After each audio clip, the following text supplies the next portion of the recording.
Halo guys, welcome back to VR Sumsel YouTube channel. Jangan lupa subscribe karena subscribe itu gratis.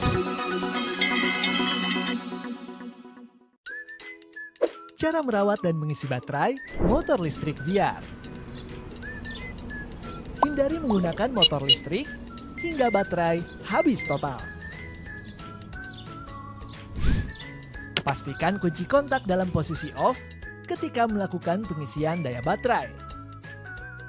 Sebelum menghubungkan charger ke stop kontak, pastikan soket pada charger telah terhubung ke baterai terlebih dahulu. Gunakan selalu charger original dari VR.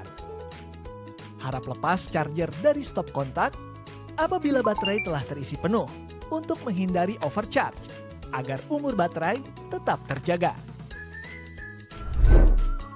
Apabila unit tidak digunakan lama, cukup lakukan pengisian daya hingga penuh. Dan pastikan saklar pengaman dalam posisi off atau menghadap ke bawah. Simpan baterai di tempat yang aman, jauhkan dari jangkauan anak-anak. Jangan ditusuk. Hindari paparan sinar matahari langsung dan pastikan baterai tidak terjatuh, tertimpa, serta tidak disimpan dekat dengan bahan-bahan yang mudah terbakar.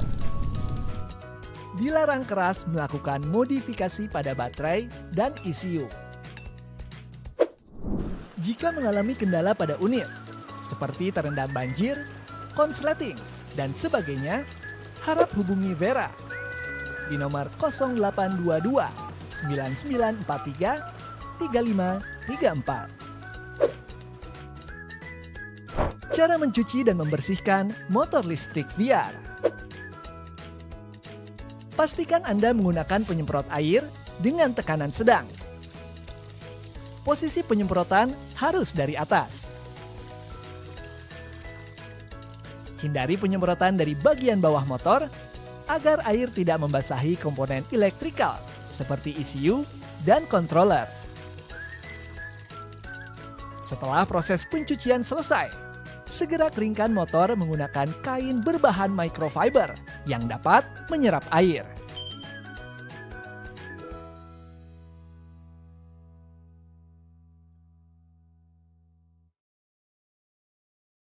Terima kasih telah menonton video dari VR Sumsel. Jangan lupa like, comment, dan subscribe.